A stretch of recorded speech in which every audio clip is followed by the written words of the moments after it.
There are many methods to seize the natural resources of countries. One of them is to create an economic crisis. Argentina is staring down the barrel of yet another debt default. Venezuela is in deep trouble tonight. Once blessed with the riches of its oil, the socialist nation is now on the brink of economic collapse. And then rescue it with some organizations. The International Monetary Fund's board has approved a long-awaited $3 billion loan for Pakistan. This is the peaceful way.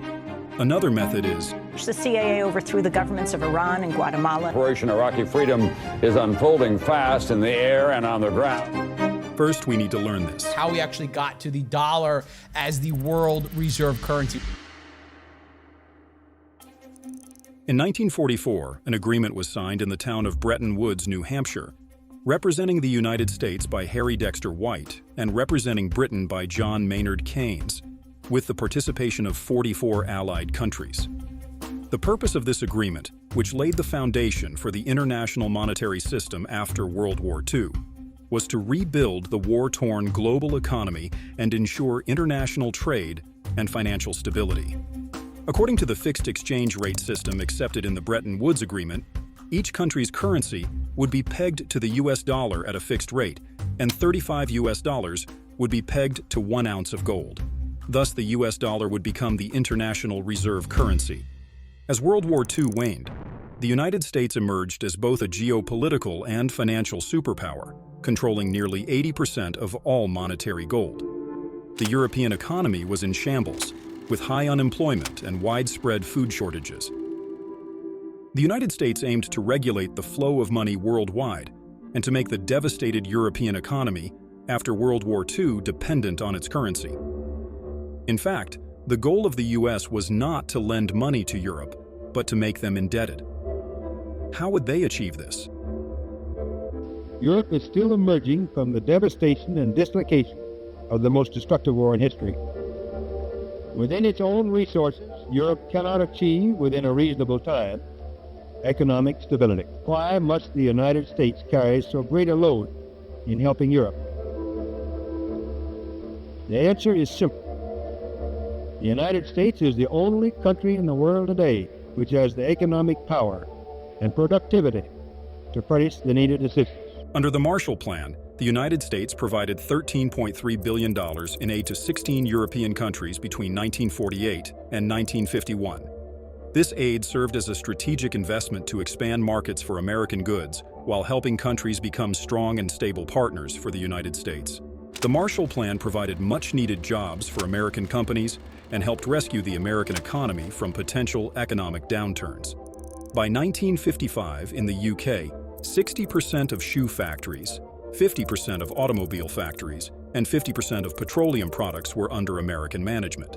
In France, during the same period, U.S. firms were producing 65% of agricultural machinery, 75% of communication machinery, and 40% of petroleum products.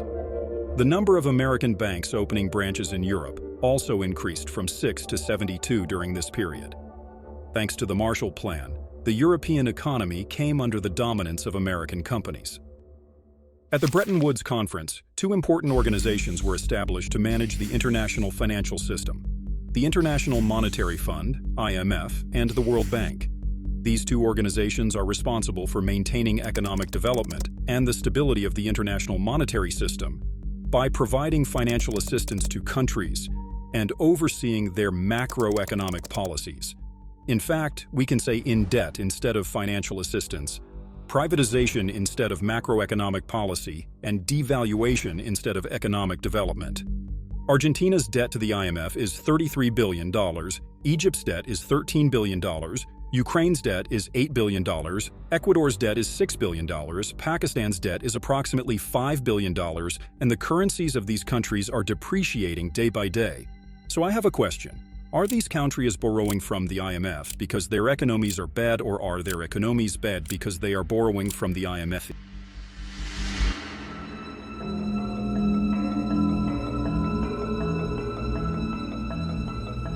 We economic hitmen really have been the ones responsible for creating this first truly global empire. And we work many different ways.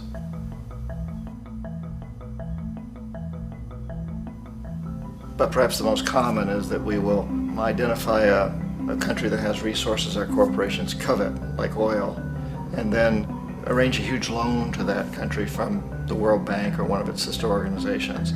But the money never actually goes to the country. Instead, it goes to our big corporations to build infrastructure projects in that country, power plants, industrial parks, ports, things that benefit a few rich people in that country, in addition to our corporations, but really don't help the majority of the people at all. However, those people, the whole country is left holding a huge debt. It's such a big debt they can't repay it, and that's part of the plan, that they can't repay it. And so at some point, we economic hitmen go back to them and say, listen, you owe us a lot of money, can't pay your debt, so sell your oil real cheap to our oil companies. Allow us to build a military base in your country, or send troops in support of ours to someplace in the world like Iraq, or vote with us on the next UN vote. To have their electric utility company privatized and their water and sewage system privatized and sold to U.S. corporations or other multinational corporations. So there was that whole mushrooming thing, and it's so typical of the way the IMF and the World Bank work, that you put a country in debt, it's such a big debt it can't pay it, and then you offer to refinance that debt and pay even more interest. And you demand this quid pro quo, which you call a conditionality or good governance, which means basically that they've got to sell off their resources, including many of their social services, their utility companies, their school systems sometimes, their penal systems, their insurance systems, to foreign corporations. So it's a double, triple, quadruple whammy. What happens if IMF is not successful? In 1953, Mohammad Mossadegh was the democratically elected nationalist and populist prime minister of Iran. Through a covertly planned coup by the CIA and MI6, Mossadegh was overthrown and replaced by a monarchist leader, Reza Shah. In the middle of the Cold War, the United States played a role in the overthrow of a democratically elected Iranian government. Mossadegh had decided to nationalize the assets of the Anglo-Iranian oil company, known today as BP, in an effort to control Iran's oil resources, in line with national interests. However, this conflicted with the interests of Britain and the United States in the oil industry. The CIA and MI6 devised a plan to overthrow Mossadegh. As part of the operation, a series of methods including propaganda, street demonstrations, and strikes were used to create political unrest and weaken the government in Iran. The coup attempt succeeded on August 19, 1953, and the government of Mohammad Mossadegh was overthrown. Reza Shah's rule was established, establishing a Western-backed authoritarian monarchy in Iran. Just 1 year later, we find ourselves in Guatemala.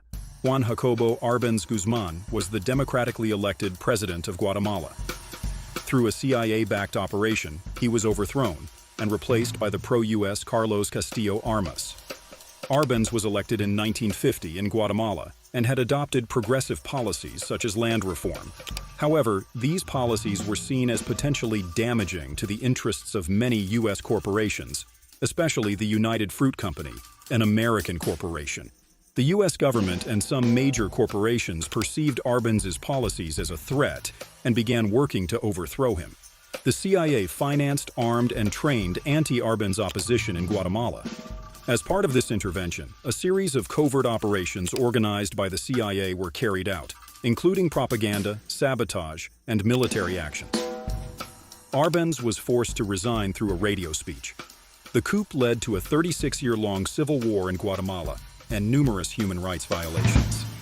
La verdad hay que buscarla en los intereses financieros de la compañía frutera y en los de los otros monopolios norteamericanos que han invertido grandes capitales en América Latina, temiendo que el ejemplo de Guatemala se propague a los hermanos países latinoamericanos.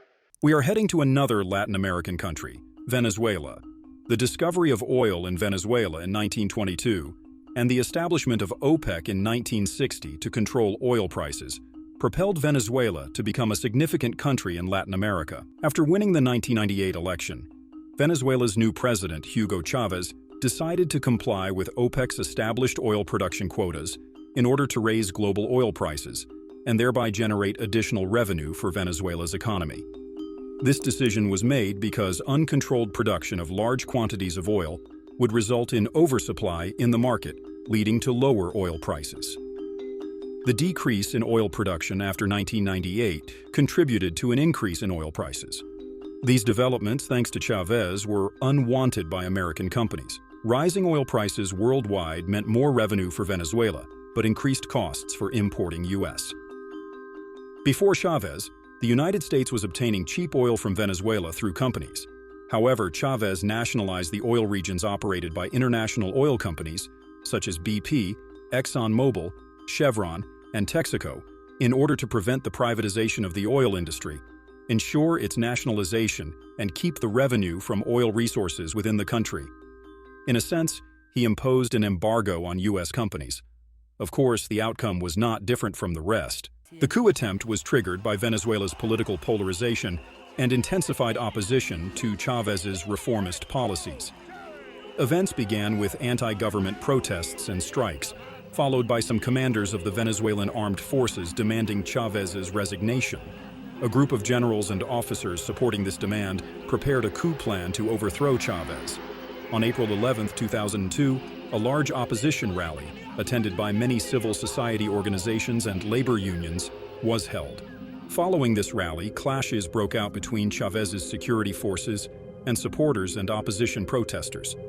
Events quickly unfolded, and the state television station, Venezolana de Televisión, and other media outlets aired images and messages criticizing the Chavez government. During this process, senior military officials and opposition leaders ensured the formation of a temporary government to remove Chavez from power.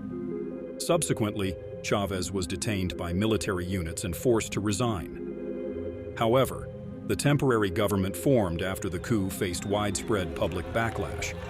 Chavez's supporters and social movements quickly declared the coup illegal and demanded his return. As a result of this large-scale popular movement and the intervention of loyal military units, Chavez returned 48 hours later and regained power. And finally, we are in Iraq. Iraq had long been ruled by an authoritarian president, Saddam Hussein. Following the September 11 attacks, U.S. President George W. Bush, who held al-Qaeda responsible for the attacks, claimed that Saddam Hussein also supported al-Qaeda, possessed weapons of mass destruction, and that these weapons posed a serious threat to the security of many countries. That Saddam Hussein now has weapons of mass destruction. There is no doubt that he is amassing them to use them against our friends, against our allies, and against us. Every statement I make today is backed up by sources, solid sources. These are not assertions. Saddam Hussein and his regime are concealing their efforts to produce more weapons of mass destruction. The head of the UN Weapons Inspection Commission, Hans Blix, stated that his team conducting inspections in Iraq found no evidence of any biological weapons. There was no evidence that Iraq possessed weapons of mass destruction. We know that the case for weapons of mass destruction was overstated. And that became apparent once we got there, but many of us looking at the evidence ahead of time understood that there was not an imminent threat. Failing to convince the world public opinion that there were weapons of mass destruction in Iraq, the United States decided to launch an attack to liberate the oppressed Iraqis and overthrow a dictator. Saddam Hussein and his sons must leave Iraq within 48 hours.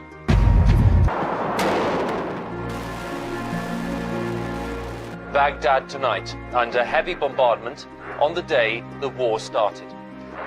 Although the invasion began with a swift victory by U.S. forces, subsequent periods in Iraq saw significant resistance and security issues emerge. The instability and violence in Iraq led to the deaths of thousands of civilians and large waves of refugees. Additionally, ethnic and religious conflicts increased in post-invasion Iraq, leading the country into years of complex internal strife and a struggle against terrorism. There is a prominent figure who played an important role in this war and has had quite an interesting career, Dick Cheney. Serving as the Secretary of Defense during the George H.W. Bush administration from 1989 to 1993, Cheney left his position after Bill Clinton was elected president in the 1992 United States presidential election. He then became the president and CEO of Halliburton Company in 1995. Halliburton is an international, technology-based engineering and construction company that provides services to governments and public infrastructure. KBR, a subsidiary of Halliburton, provides engineering, facility management, and logistical support services.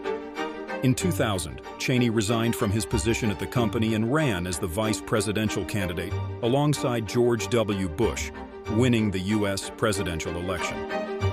By the year 2001, approximately 1 year before the start of the Iraq War, the United States government, under the Bush administration, signed a significant contract with Halliburton Company, known as LOGCAP III, aimed at providing critical logistical support for American military operations.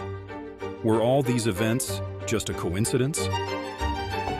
It is reportedly not a coincidence that Vice President Dick Cheney's old company got a huge contract to help rebuild Iraq. Time magazine said it's gotten a hold of a Pentagon email saying Cheney's office coordinated Halliburton's multi-billion-dollar deal. Were all these economic crises, coups, wars for the interests of oil and American companies? If the U.S. controls the world, who controls the U.S.?